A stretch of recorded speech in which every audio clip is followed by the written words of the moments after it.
Warning, censorship. Warning, censorship. Warning, censorship.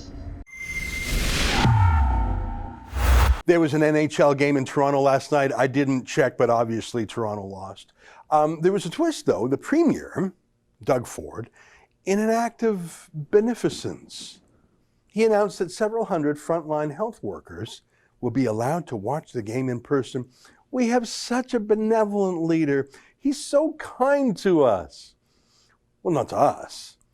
And well, maybe it wasn't actually him that gave the gift. Here's the announcement about it. Have you ever seen so many weird weasel words? Look at this. He said, following discussions with the Chief Medical Officer of Health, Toronto Public Health and hospital partners, I'm happy to announce that they have signed off on allowing 550 fully vaccinated frontline health workers, including hospital and long-term care staff, to be invited to attend Game 7 of the series. Okay, so who made the decision? Again, so it's not quite clear, is it? Then again, I don't think many politicians in Canada have been making the decisions in a year. I mean, take it from Doug Ford himself. I'm going to be very frank. There's no politician in this country who's going to disagree with their chief medical officer. They just aren't going to do it. They might as well throw a rope around their neck and jump off a bridge. They're done. I'm telling you the facts. It's very simple. Yeah, Doug Ford knows his place, but I suppose this is the first deployment of the vaccine passport in Ontario, isn't it? We know that depending on the hospital or health unit, up to half of doctors and nurses are refusing to take the vaccine. I wonder what they know that we don't.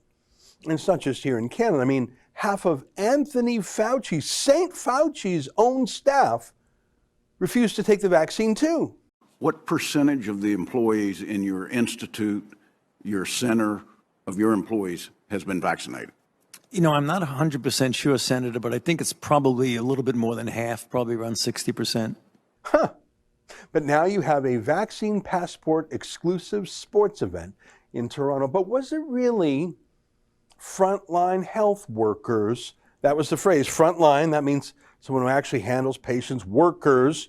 So grassroots, not managers, sort of the proletariat, not fancy pants working from a fancy office far away from the actual daily grind.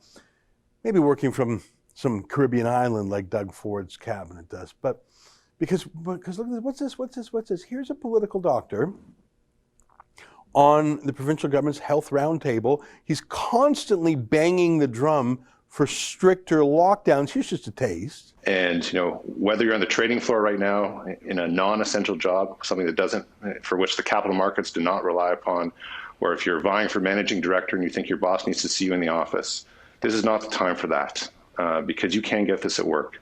The variant is a completely different disease and it's taking down people in their 20s, 30s, and 40s. That's what I'm seeing on the front lines.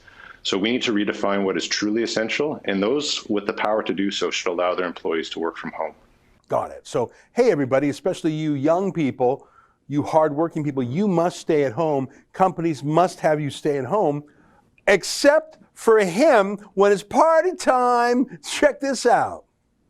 Thankful to MGH Toronto, Maple Leafs, for this opportunity. The worst is well behind us. The future's promising. And all it took was from free tickets. Hang on, Dr. Lockdown, Dr. Shutdown, Dr. Stay-at-home order. So you went there? You went there. A political doctor who's been the chief lockdownist. But I thought it was just for frontline workers. But the bosses now too? I'm shocked. Oh, and here's Barb Collins. Thank you to Ontario Health and to Doug Ford for supporting our healthcare workers as they have supported each patient that has come through hospital doors with care and compassion during this pandemic. In this together. But hang on. That's Barb Collins. She's not a frontline worker. She's the CEO of a hospital. And here's her place on the official sunshine list. You know what that is, eh? That's government workers who make more than $100,000 a year.